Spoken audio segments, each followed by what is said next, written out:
May nagsabi na big things come in small packages, big blessings come in small books. Malalaking mga bagay ang dumarating sa maliliit na mga pakete. Marahil ito ang maaari nating pwedeng sabihin sa ating patuloy na pag-aaral sa aklat ni Ruth. Dahil ang aklat na ito ay napakaiksi, 4 na kabanata at 85 na talata lamang, subalit nawa sa ating pag-aaral sa nakalipas na 3 linggo ay nakita natin ang mga malalalim na katotohanan na ating natunghayan mula sa salita ng Panginoon. Ito ay pinag-aaralan natin sa gusto nating tingnan kung paano kumikilos ang Diyos sa gitna ng kanyang bayan, bagamat ayon sa ating pag-uulat, ay 2 beses lamang tila nabanggit ang pagkilos ng Diyos. Sa loob ng 4 na kabanatang ito, marahil nababanggit ang salitang Panginoon, ngunit kung titingnan natin ang kanyang pagkilos, 2 beses lang tila ito nabanggit. Tiningnan natin ito sa unang kabanata, kung saan ito ay parang pahiwatig lang ng pagkilos ng Diyos sa chapter 1, kung saan muli siyang nagbigay ng pagpapala sa Israel mula sa tagutom at nagkaroon ng pagkain ang kanyang bayan. Ngunit ang ikalawang bahagi ng pagpapahiwatig ng pagkilos ng Diyos ay matutunghayan natin sa kabanatang ating titingnan ngayong hapon sa ating pagtatapos ng serye. Napakagandang kwento ng pag-ibig ang aklat ni Ruth.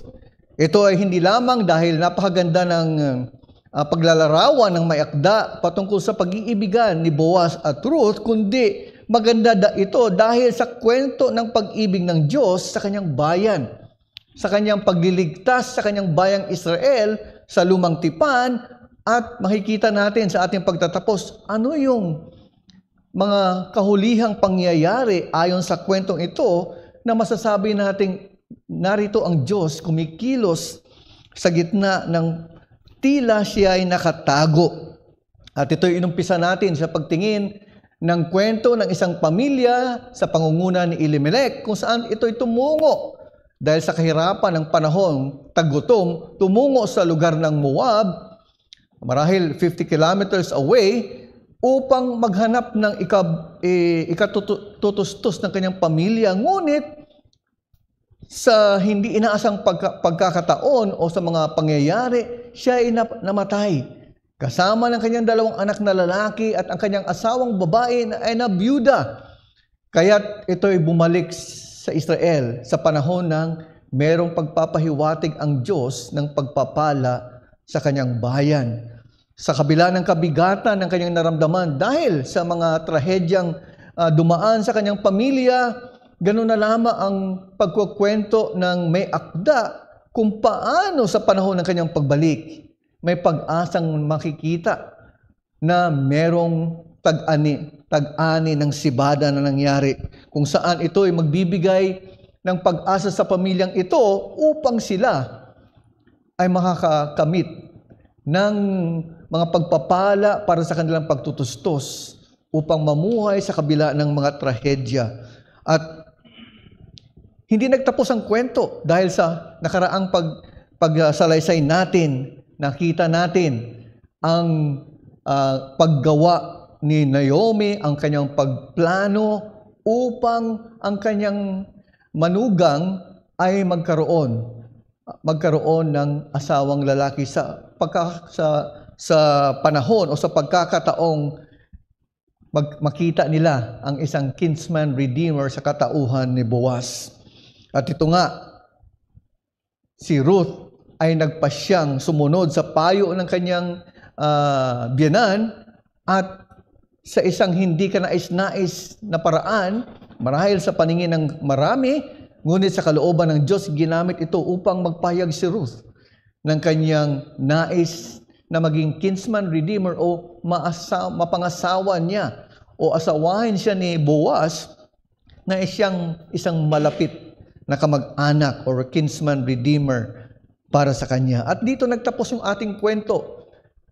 nagkaroon ng buntong hininga dahil sa pagtatapos ng Kabanatang 3, nakita natin roon na merong mas malapit na kamag-anak na may karapatan upang bigyang tugon ang pangangailangan at nais ni Ruth kung saan siya ay magiging asawa ng isang lalaki upang ipagpapatuloy ang lahi ni Elimelech at maging pagtutustos at proteksyon para sa kanyang pamilya, para sa kanya at para sa kanyang biyenan ni si Naomi. At doon tayo pupunta sa ating pagtunghay sa huling kabanata ngayong hapon. Kaya't anyayahan ko ang bawat isa. Tingnan natin ang ating Biblia sa Kabanata 4. Hindi natin babasahin ang lahat ng talata. Babasahin natin ang unang 10 talata, 1 to 10. Lulundag tayo sa 13 at sa hulihan, verses 16 and 17. Ruth 4, verses 1 to 10, jump to 13, and then jump to 16 and verses 17. Ganito po ang sinasabi. Si Boaz ay nagtungo sa pintuang bayan at naupo roon. Hindi nagtagal, ang malapit na kamag-anak na sinabi ni Boaz ay dumaan. Sinabi niya sa lalaking iyon, "Halika, kaibigan, maupo ka rito." Siya'y lumapit at naupo. Siya'y kumuha ng 10 lalaki sa matatanda ng bayan at sinabi, "Maupo kayo rito," kaya't sila'y naupo. Pagkatapos ay sinabi niya sa malapit na kamag-anak si Naomi na bumalik na galing sa lupain ng Moab ay ipinagbili ang bahagi ng lupa na pag-aari ng ating kamag-anak na si Elimelech. Kaya't aking inisip na sabihin sa iyo na bilhin mo sa harap ng mga nakaupo rito at sa harap ng matatanda ng aking bayan. Kung iyong tutubusin, ay tubusin mo. Ngunit kung hindi mo tutubusin, ay sabihin mo upang malaman ko, sapagkat wala ng ibang tutubos liban sa iyo at ako ang sumusunod sa iyo. At sinabi niya, aking tutubusin. Nang magkagayoy, sinabi ni Boaz sa araw na iyong bilhin ang bukid sa kamay ni Naomi, iyo ring binibili si Ruth na Moabita na asawa ng namatay upang ibangon ang pangalan ng namatay sa kanyang mana. At sinabi ng malapit na kamag-anak, hindi ko matutubos para sa aking sarili. Baka masira ang aking sariling mana, iyon na ang aking karapatan ng pagtubos, sapagkat hindi ko ito matutubos. Ito ang kaugalian ng unang panahon sa Israel tungkol sa pagtubos at tungkol sa pagpapalitan upang pagtibayin ang lahat ng mga bagay. Hinuhubad ng isa ang kanyang panyapak at ibinibigay sa kanyang kapwa, at ito ang paraan ng pagpapatuo sa Israel. Kaya't nang sabihin ng malapit na kamag-anak kay Boaz, bilhin mo para sa iyo, ay hinubad niya ang kanyang panyapak. Sinabi ni Boaz sa matatanda sa buong bayan, kayo'y mga saksi sa araw na ito na aking binili ang lahat ng kay Elimelech, lahat ng kay Chilion at kay Malon mula sa kamay ni Naomi. Bukod dito'y si Ruth na Moabita na asawa ni Malon ay aking binili upang aking maging asawa, upang ibangon ang pangalan ng namatay sa kanyang mana, upang ang pangalan ng namatay ay huwag matanggal sa gitna ng kanyang mga kapatid at sa pintuang bayan ng kanyang silangan. Kayo'y mga saksi sa araw na ito. Talata 13. Kaya't kinuha ni Boaz si Ruth, at siya'y naging kanyang asawa, at siya'y sumiping sa kanya, pinagdalang tao nang siya ng Panginoon, at siya'y nanganak ng isang lalaki. 16 at 17 talata. Kinuha ni Naomi ang bata, inihilig sa kanyang kandungan, at siya'y naging tagapag-alaga nito. Binigyan ng pangalan ang bata ng mga babaeng kanyang kapitbahay na sinasabi, may isang lalaki na ipinanganak kay Naomi, at tinawag nila ang pangalan niya na Obed. Siya ang ama ni Jesse na ama ni David. Yan po ang salita ng Panginoon. Nakita na natin na ang Diyos ay kumikilos sa gitna ng mga madilim na providensya ng bayan ng Diyos. Ito'y tinignan natin sa unang kabanata. Ngunit hindi ito ayon sa mga nagkataong mga pangyayari, kundi ayon sa banal na pagsasaayos ng Diyos. Ito ang naging paksa natin sa ikalawang kabanata.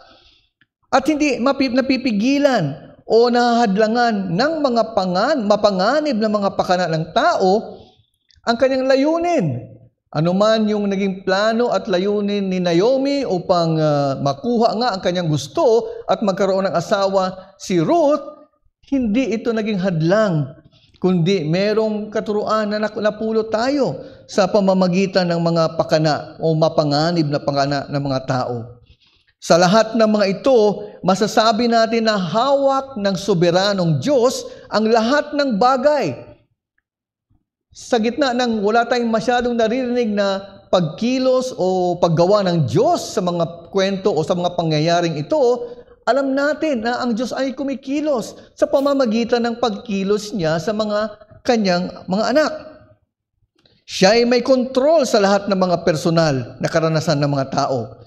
Ito man ay mga natural o biological na mga pangyayari o kaganapan. Kontrolado ng Diyos ang mga bagay na ito na maaring sa araw-araw na pangyayari ng kanyang mga tao, ng kanyang bayan, siya ay naroon. Kaya't sa pagkilos ni Boaz, umantong ito sa kanyang pag-asawa kay Ruth, na nagbunga ito ng anak na ang pangalan ay si Obed. Hindi lamang para sa pangangailangan ng dalawang byuda, kundi sa pagpapatuloy ng lahi ng angkan ni Elimelech na humantong sa katauhan ni David ang magiging hari ng Israel sa darating na mga panahon sa yugto na yon. Kaya't ang kanyang bayan ay may kumpiyansa at may katiyakan sa pagpapatuloy ng lahi o ng kanyang layunin ng pagtubos dahil ang Diyos ang gumagawa sa lahat ng ito. Walang makakapigil o marahil makakaantala sa kanyang plano dahil soberano ang pagkilos ng Diyos sa kanyang bayan. Sa gitna ng ganitong masalimuot na kwento, ngunit makikita natin ang unti-unting progreso ng mga pagpapala ng Diyos sa kanyang bayan at sa kanyang layunin ng pagtubos dahil ang Diyos, maging sa mga maliliit na bagay, maging sa mga karaniwang mga pangyayari sa kanyang mga tao, siya ay kumikilos upang tupdin ang kanyang layunin. At ganito ang gusto kong dalhin mensahe sa atin sa ating pagtatapos ng serye na ito. Ang katiyakan ng plano ng pagtubos ng Diyos ay dahil siya ay may kontrol sa mga personal na karanasan at kaganapan ng tao. The certainty of God's redemptive plan is because He controls the experiences and events of men or of man. Ganon ang makikita natin sa hindi lamang sa huling kabanatang ito, kundi maging sa buong aklat na ito.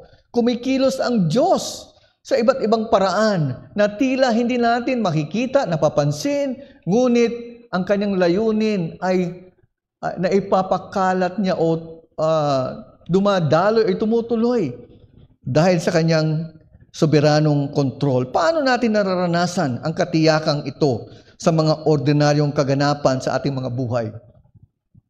Ang katiyakan ay naipapakita dahil sa katapatan ng Diyos sa dalawang paraan o sa dalawang larangan. Tingnan natin ito sa dalawang uri ng katapatan ng Diyos. Katapatan ng Diyos pinapakita sa mga ordinaryong pangyayari. God shows His faithfulness in ordinary affairs. At pangalawa, katapatan ng ordinaryo ng mga tao bilang kasangkapan ng Diyos. God uses the faithfulness of ordinary people to accomplish His purposes. Dalawang bagay ang gusto kong tingnan natin. Ang una, katapatan ng Diyos na pinapakita sa mga ordinaryong pangyayari. God shows His faithfulness in ordinary affairs. ang mga kaganapan ng araw na iyon ay tila mga ordinaryong pangyayari sa bayan ng Israel o sa bayan ng Bethlehem sa panahon na iyon. Subalit inayos ng Diyos ang mga pangyayari sa pamamagitan ng pagpupursige ni Boaz sa kanilang bayan. Ang pag-aasikaso ng mga legal na mga sirkumstansya o mga gawain ay nangyayari sa tinatawag nilang sa gate, sa lugar na yon ng kanilang bayan. At sa pagpupursige ni Boaz, sa pagkatagpo niya ng malapit na kamag-anak, hinimok ito na humarap sa isang legal na pamamaraan. Ang sinabi niya, himukin niyang bilhin ang ari-arian ni Elimelech para kay Naomi. Tandaan natin, dahil sa kahirapan ni Naomi, kailangan niyang ibenta marahil ang kanyang ari-arian upang maging pantustos sa kanilang pangangailangan. Ngunit, dahil wala silang ganong kakayanan, kung merong kamag-anak na bibili sa kanilang ari-arian upang tubusin ito, para hindi mapunta sa ibang tao, para manatili ang kanilang ari-arian sa kanilang pamilya at angkan, ito yung mas maayos o mas magandang pangyayari na ginugusto ng pamilya. Kaya ganito ang ginawa ni Boaz.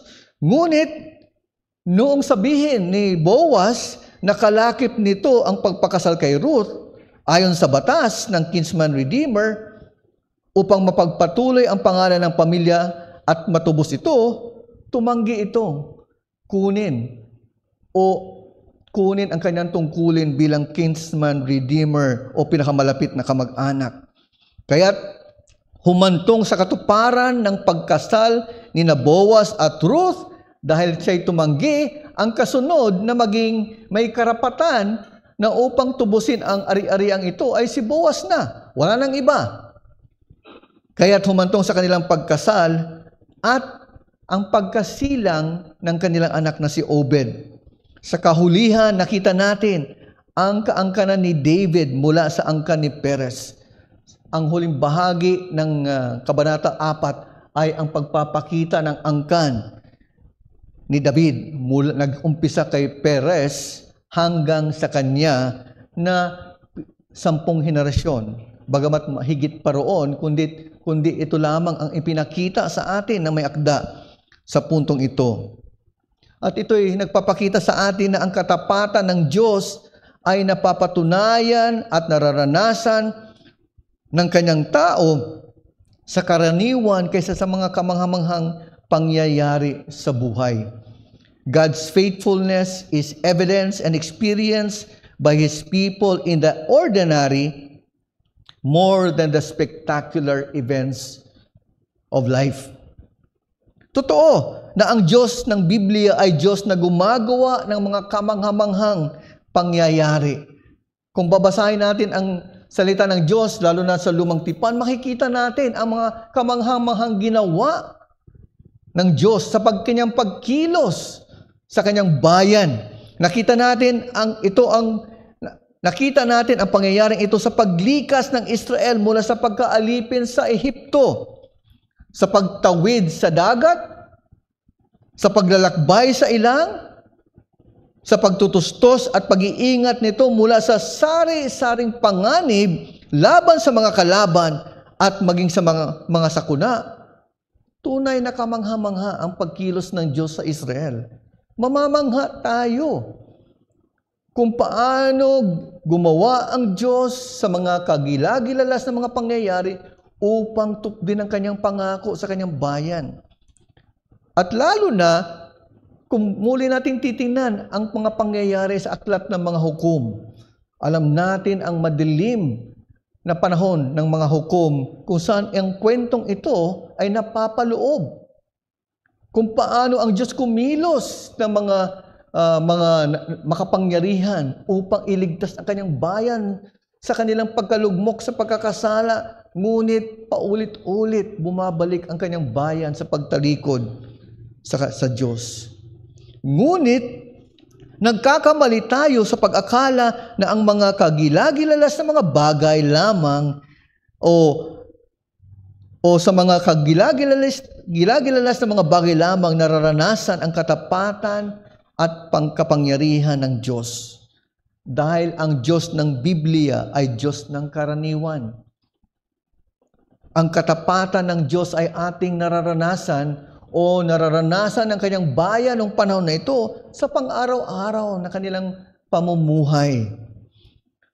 Tapat, dahil tapat ang Diyos sa kanyang tipan, sa mga umiibig sa Kanya, ganoon na lamang ang kanyang pagtupad o pagtalima sa kanyang mga pinangako sa kanyang bayan bilang tipan niya sa kanyang bayan. Ganyan ang sinabi ng Deuteronomy 7, talata 9. Kilalanin ninyo ang Panginoon ninyong Diyos na siyang Diyos, ang tapat na Diyos na nag-iingat ng tipan at may wagas na pag-ibig sa mga umiibig sa Kanya at tumutupad sa Kanyang utos. Ito ay pagpapatotoo ng katapatan ng Diyos sa Kanyang bayan, lalo't higit sa mga sumusunod sa Kanya, nagiging tapat sa Kanya sa pagtupad ng Kanyang mga utos. Ang Diyos ay kumikilos ayon sa Kanyang providensya sa tila mga ordinaryong mga kaganapan sa buhay ng tao. Ito ay bilang bahagi ng Kanyang soberanong plano ng pagtubos. Marahil hindi inaakala ni Boaz at Ruth na mula sa kanilang angkang magmumula ang magiging hari na hihirangin ng Israel. Marahil nagbakasakali lamang si Boaz sa kanyang pag-aasawa na magkaanak ito.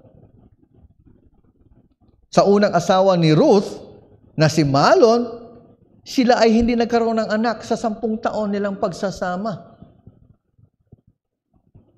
Maging si Sarah kay Abraham, 10 taon bago niya ibinigay si Abraham sa kanyang handmaid.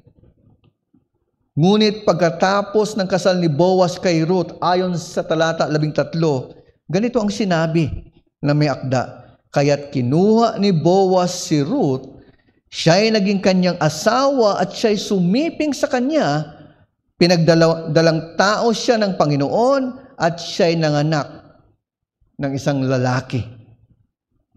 Ito ay natural na bunga ng pag-iibigan ni Boaz at Ruth.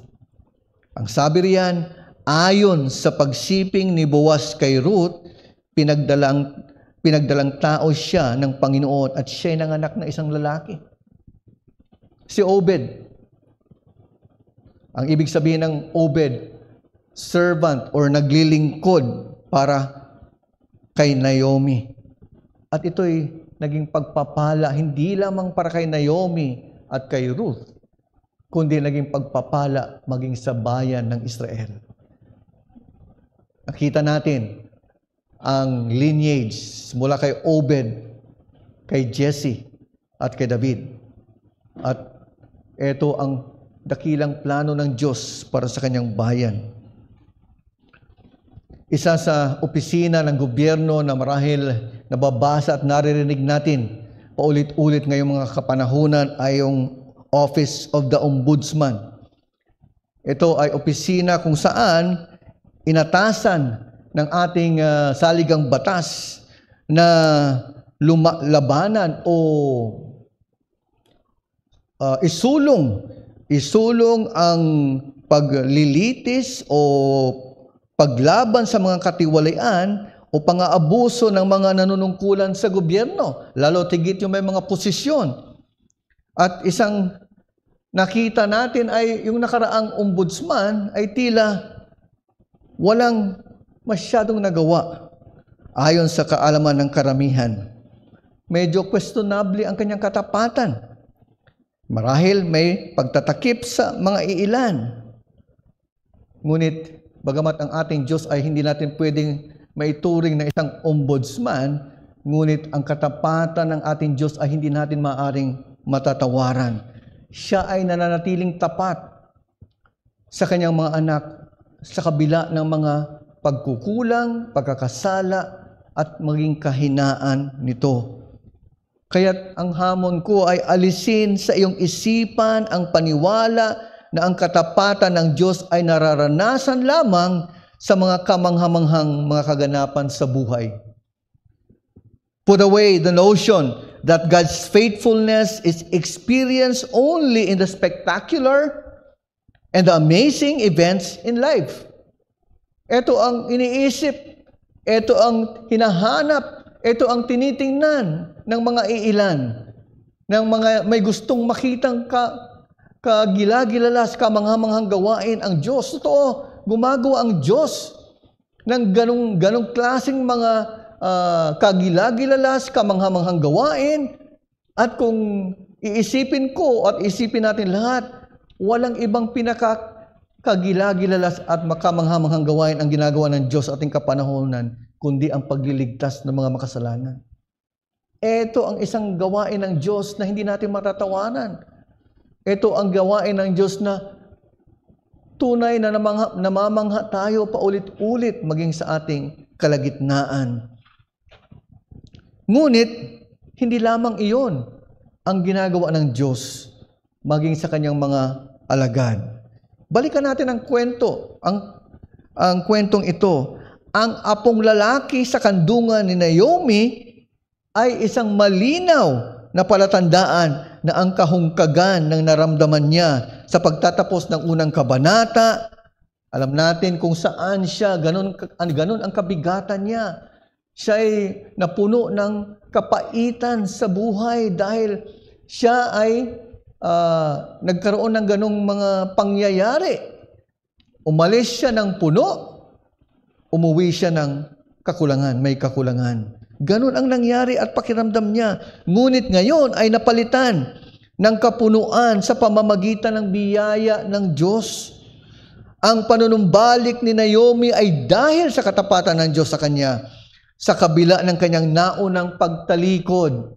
Tandaan natin, umalis sila sa lupang pangako upang ayon sa kanilang layunin, magbago, mas magiging maganda ang kanilang buhay. Ngunit kalungkutan ang kanilang sinapit.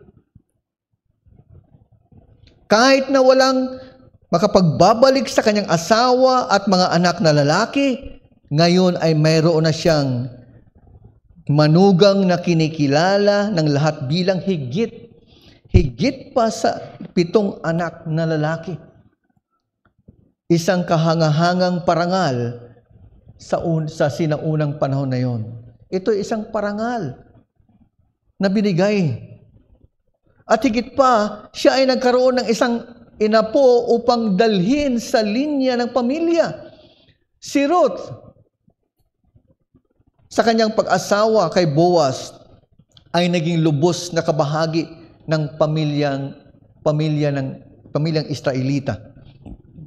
Tandaan natin, siya ay labas.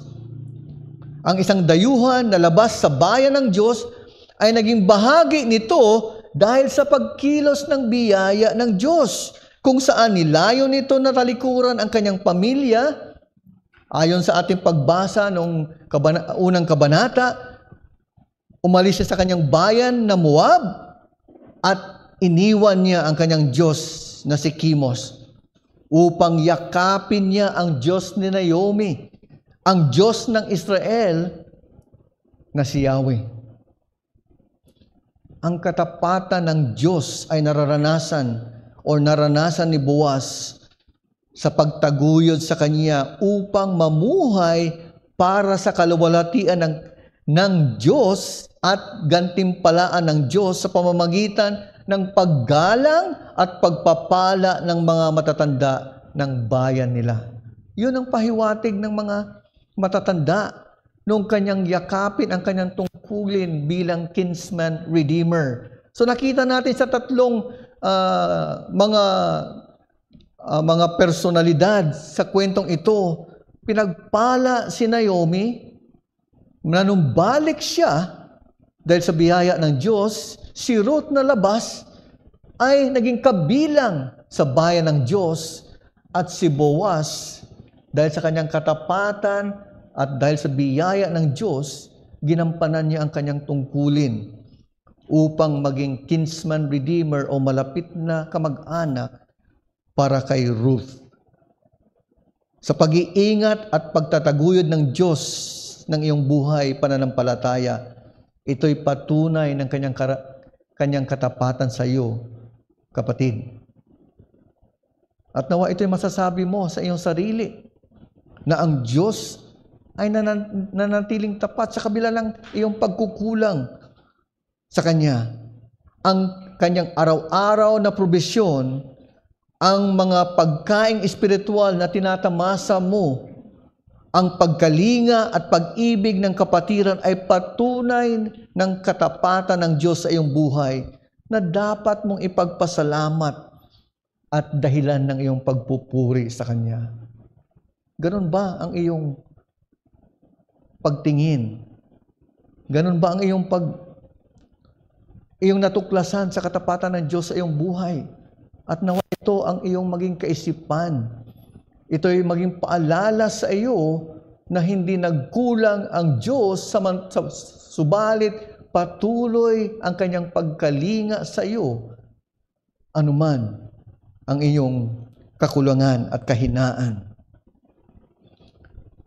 Si Michael Kelly ay sumulat ng isang aklat. Ang pamagat nito ay Boring, Finding an Extraordinary God in an Ordinary Life. Ayon sa aklat nito, ito'y para sa Kristiyanong nakakaramdam ng pagod sa paggipit o pagigipit na magiging radikal at naghahanap ng kahulugan ng layunin sa kanilang pang-araw-araw na buhay.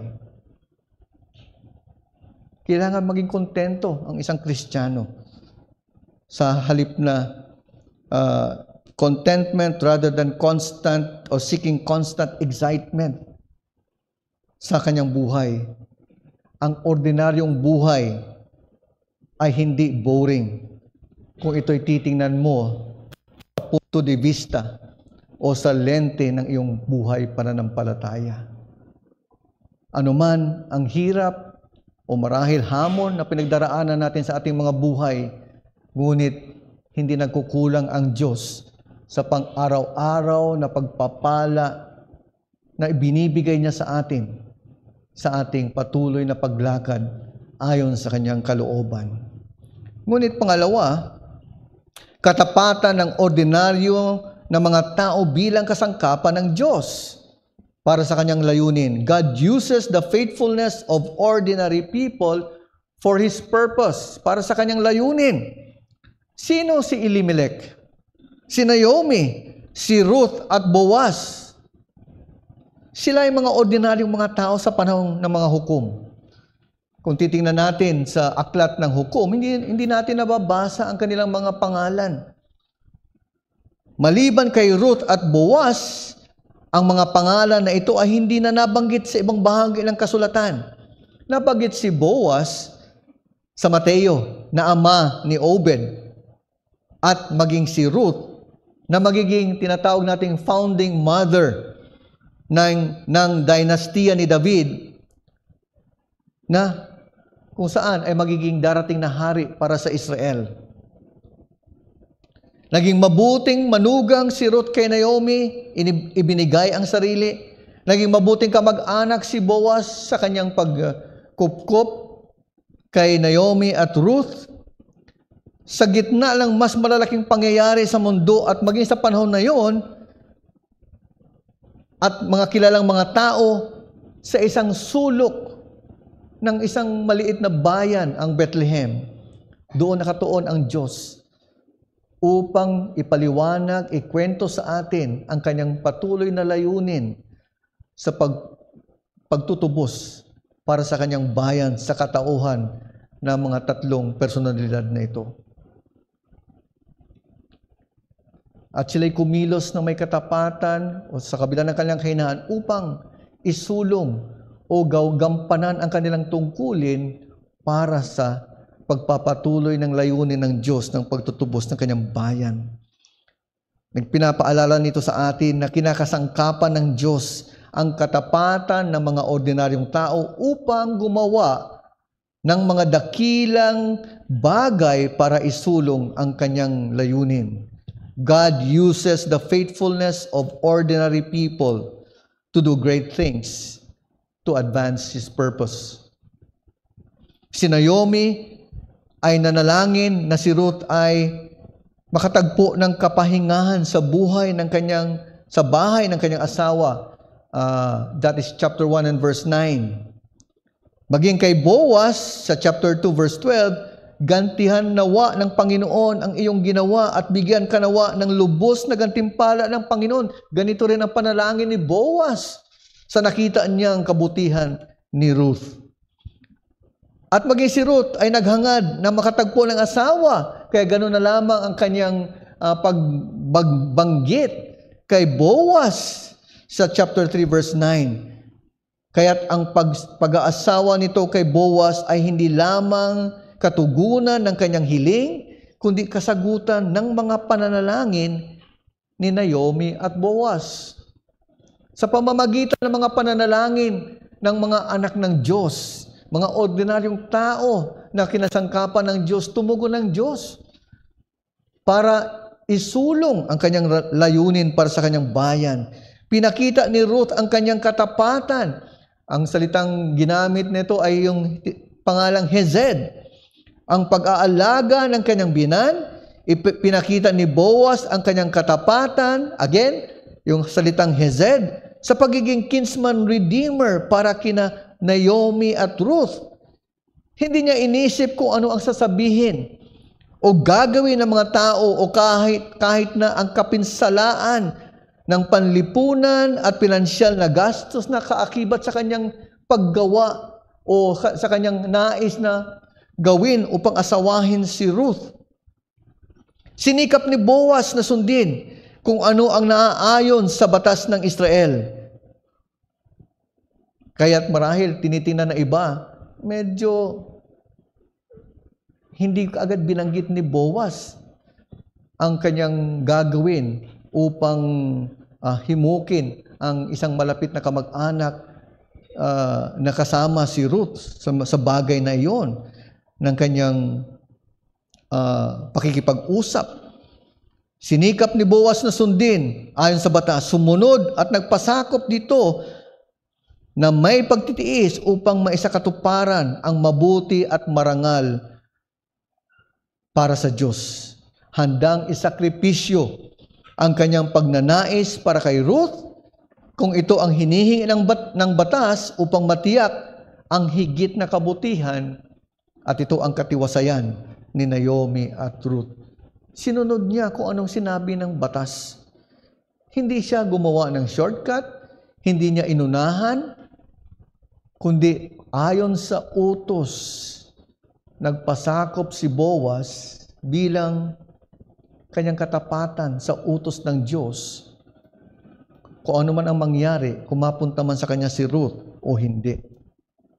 Kaya masasabi natin si Boaz ang larawan ng Psalm 1 or awit 1 na itinanim sa kautusan ng Diyos. May kagalakan siya na sumunod at magpasakop sa kautusan ng Diyos. Siya ang larawan ng Kawikaan 3, Kabanata 3, talatang 5. Isang puso nagtitiwala sa kanyang Diyos. At isang larawan din sa sinabi ng salmista sa 119 and verse 97, O mahal na mahal ko ang iyong kautusan. Siya ang sumunod sa batas ng Diyos, nagpasakop nito dahil sa kanyang katapatan sa kanyang Diyos at utos nito. Sa paggawa nito, ginamit ito ng Diyos upang isulong ang kanyang kaharian dahil sa pagtiyak sa linya na magiging hari ng Israel kay David. Kahit na sa panahong ito, sa kasaysayan ng Israel ay hindi pa nila kailangan ng isang hari, ngunit inihanda na para sa kaganapang iyon. Maging sa panalangin ng mga babae sa Kabanata 4, talata 14, na pagpalain ng Diyos ang anak ni Ruth at maging bantog ang kanyang pangalan sa Israel, si Obed, naging bantog ito at maging ang kanyang saling lahi na si David. Ito ang pagkilos ng Diyos sa mga kanyang kinatawan, sa kanyang mga anak, sa kanilang katapatan sa salita. Ginamit ng Diyos, pinagpala sila, ginamit sila ng Diyos upang isulong ang kanyang layunin para sa kanyang bayan. Tandaan natin, kung balikan natin ang aklat ng mga hukom, ang huling mga talata roon ay nagpapahiwatig, walang hari ang Israel sa panahon na yon. Ito ay nagpapaalala o nagpapakita sa atin na dahil walang hari, kailangan nila ng hari. Kaya sa aklat ng Ruth, bago tayo humantong sa Samuel, ay hinanda ng Diyos ang lahi kung saan darating o lalabas ang magiging hari na itatalaga ng Diyos sa katauhan ni David. Pamilyar marahil tayo sa mga iba-ibang mga awards na binibigay o ginagawad, mga parangal na ginagawad ng iba't ibang ahensya o iba't ibang gawain. Pamilyar tayo sa Nobel Peace Prize. Ngunit meron din tayong isang award na ipinangalan sa isang dati nating presidente, the Ramon Magsaysay Award. Ito ay isang public service award na kumikilala sa natatanging serbisyo para sa kapakanan ng publiko ng isang pribadong mamamayan. At marami nang nabigyan ng parangal. Hindi lamang sa mga Pilipino, kundi sa iba-ibang lahi. Sa layunin ito, nabigyan ng parangal ang mga may kontribusyon, mga pribadong mga citizen para sa kapakanan ng publiko. Ngunit walang marahil natin mas magandang parangal ang iginawad ng dakilang Diyos sa isang Kristiyano. Ang pagliligtas na ibinigay sa isang Kristiyano na katulad mo at katulad ko ay isang napaka-bantog o pinakadakilang parangal para sa isang lumalaban sa isang Diyos at ginawaran ng parangal bilang maging kaanib o maging miyembro ng kanyang pamilya. Kaya ito ay nawat maging hudyat o magiging dahilan o rason para tayo'y maglingkod sa ating Diyos dahil sa parangal na ito. Hindi natin kailangan ng parangal ng tao, ng mga gobyerno, kundi meron na tayong parangal mula sa ating dakilang Diyos na isang dahilan upang tayo'y maglingkod. Kaya't ang hamon ko sa panghuli, huwag maliitin ang iyong lugar sa kaharian ng Diyos dahil ang iyong katapatan ang mahalaga na ginagamit ng Diyos. Do not belittle your place in the kingdom of God, for it is your faithfulness that counts and that God uses. Nang malaman ng malapit na kamag-anak na kasama sa pagbili ng lupain ay maging asawa si Ruth, tumanggi ito. Kung iisipin marahil sa ating iba na mga nasa negosyo, ito na nga yung buy one, take one, o di kaya ito isang package deal, ano pang ayaw mo doon? Ngunit tinanggan ito ng kamag-anak. Sabi niya, masisira ang sariling mana. Dahil kung magkakaanak kay Ruth, ang anak na sa anak nito, mapupunta ang mana. At posibleng may kahati pa sa kanyang sariling mana at ang kanyang pinuhunan ay mawawalang saysay. Siguro tiningnan niya ang pagkakataong ito na isang negosyo, isang kalakal. Kung mamumuhunan ako rito, at magkakaanak ako kay Ruth, ay lugi ang aking negosyo. Kaya tinalikuran niya ang proposition o ang sinasabi nito ni Boaz, hindi maaari, ayoko. Maagrabyado ang aking pamilya dahil sa gawaing iyan. Pinatutunayan ang pagtaksil ng pinakamalapit na kamag-anak, kaya wala ang kanyang pangalan sa kasaysayan at hindi na siya kinilala.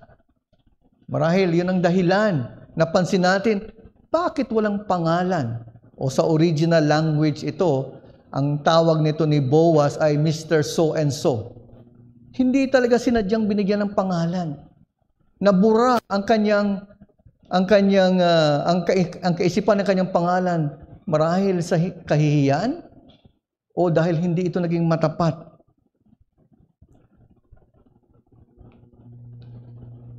Kaya wala ang kanyang pangalan sa kasaysayan dahil nakasentro sa sarili at walang pakialam sa pangangailangan ng iba.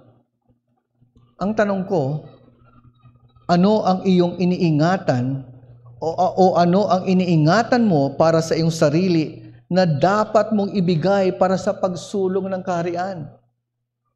Meron ka bang inaangkin mula sa Diyos na maaari mong ibigay para sa pagsulong ng kaharian ng Diyos na iyong hindi ginagamit? O di kaya para sa kabutihan ng iba? Ganito ang kaisipan ng malapit na kamag-anak na ito na hindi na pinangalanan. Sa madalit sabi, ang kamag-anak na ito ay interesado sa ministeryo sa mahihirap lamang kung may kabayaran para sa kanyang sarili at sa kanyang pamilya.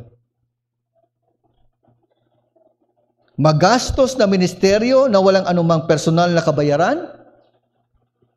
Kalimutan mo na yan, kapatid. Wala akong puwang dyan. Wala naman akong pakinabang. Wala akong maangking pabor mula dyan. Ilabas mo ako sa ganyang gawain o sa ganyang mga simulain. Yan ang naging attitude o kaisipan ng hindi pinangalanang kamag-anak na ito. Hindi ganon si Boaz. Ibinigay niya ang kanyang sarili upang maging pagpapala.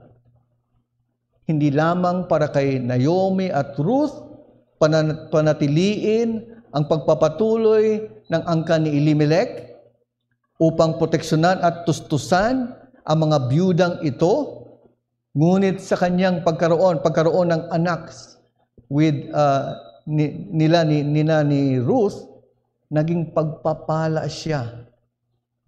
Hindi lamang sa lugar niyang Bethlehem, kundi sa bayan ng Israel.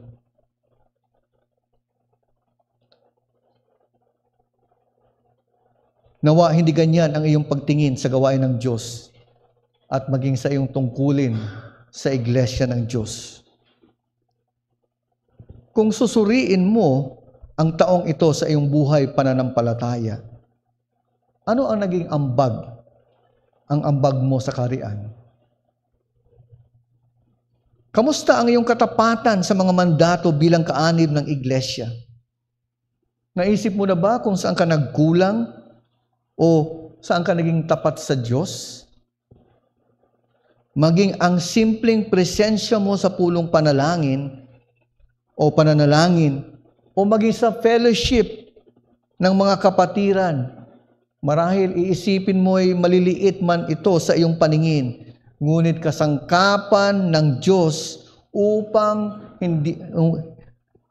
kasangkapan ng Diyos sa pampatibay ng iba at upang hamunin ang bawat isa at maging pakinabang din ito para sa iyong sariling kaluluwa.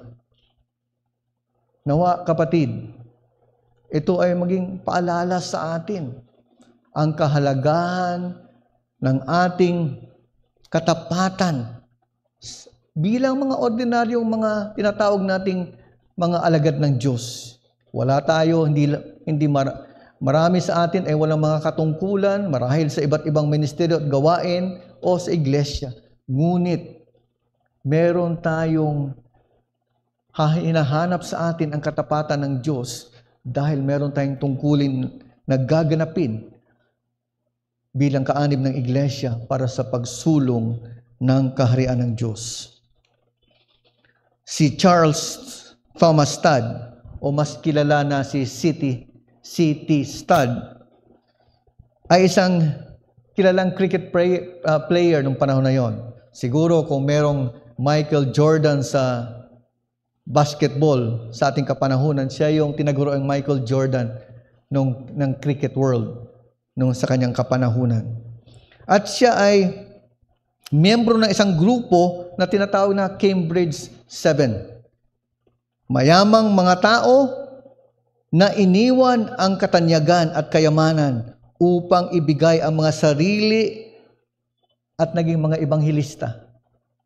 Mga mayayaman sila, mula sa mga mayayamang angkan, marurunong iniwanan, tilalikuran nila ang kayamanan, ang katanyagan upang maging lingkod sa kaharian ng Diyos. At si C.T. Studd ay naging misyonaryo sa iba't ibang bahagi ng mundo. At marahil isang pamilyar na sinulat niya na poem ay pamilyar sa ating lahat. Ang pamagat ay "Only one life will soon be past." Ang laman na ito o ang hamon o ang mensahe na gusto niyang paratingin ay inuuna ang walang hanggang kahalagahan. Mas mahalaga ang pangwalang hanggan para sa isang Kristiyano sa kanyang buhay upang maglingkod sa Diyos at ibigay ang sarili. At yan ang ating himnong aawitin bilang tugon sa ating mensahe. Marahil ito ay hindi pamilyar sa atin sa wikang Tagalog. Iisa lang ang iyong buhay, only one life, at nawa ito'y maging paalala sa atin, sa ating pag-isip, sa ating mga tungkulin, sa ating hinihinging katapatan ng Diyos sa ating mga buhay. Isipin natin na mayroong mas mahalaga na pag-uukulan natin ng pansin ang hinaharap. At sa panahong ito ng ating mga buhay, or saan tayo hinihikayat at ninanais ng Diyos na maging tapat upang makapaglingkod tayo sa ating Diyos. Hiling ko na ating organist na itugtog ang buong one line, including the chorus, upang mapamiliarize tayo sa ating pag-awit. At awitin natin itong ating response hymn, "Iisa lang ang iyong buhay." Magwakas po tayo sa panalangin. Salamat sa aming dakilang Diyos sa inyong pagsama, sa inyong paggabay, sa inyong pagpapala mula sa aming pag-aaral ng aklat ni Ruth. Salamat, Panginoon, kung paano mo kami tinuruan na kayo ang Diyos, bagamat nakatago sa mga pangyayaring aming tinunghayan, ngunit kayo ang Diyos na soberano, ayon sa inyong providensya ay kumikilos upang gawin o isulong ang inyong hangarin sa pagtutubos ng inyong mga banal. Salamat, Panginoon, sa mga katotohanan na patuloy niyong dinadala sa amin. At sa hapong ito, pinaalala niyo sa amin na ang katiyakan ng plano ng iyong pagtubos ay dahil kayo ang may kontrol sa lahat ng bagay. At nakikita namin, Panginoon, at pinaalala niyo sa amin ang inyong katapatan sa bawat araw, sa bawat yugto ng aming mga buhay. Kayo ang Diyos na nanatiling tapat at pinapatunayan niyo ito sa pang-araw-araw na karanasan ng inyong mga tao, ng inyong iglesia. At kayo rin, Panginoon, ay gumagamit ng mga ordinaryong mga tao sa lipunan bilang kasangkapan sa pagsulong ng inyong gawain. Salamat sa biyaya na aming tinatangkilik, na aming natatanggap upang magawa namin ang aming mga tungkulin ng may pagsunod ayon sa inyong salita. Turuan niyo kami, gabayan niyo kami, Panginoon, na manatili kaming tapat upang magbigay patotoo sa kapangyarihan ng Ebanghelyo, hindi lamang sa pagliligtas ng mga makasalanan, kundi sa pagtataguyod ng mga buhay ng inyong mga anak. Nawa kayo ang siyang aming naluwalhati. Nawa kami ang siyang nakinabang mula sa mga katotohanan, mula sa inyong salita. At nawa, Panginoon, patuloy niyo kaming samahan bilang inyong iglesia, bilang inyong mga anak, na manatiling tapat sa inyo dahil kayo ang tapat na Diyos sa inyong bayan. Ito ang aming panalangin at hiling sa pangalan lamang ng aming Panginoong Hesus. Amen.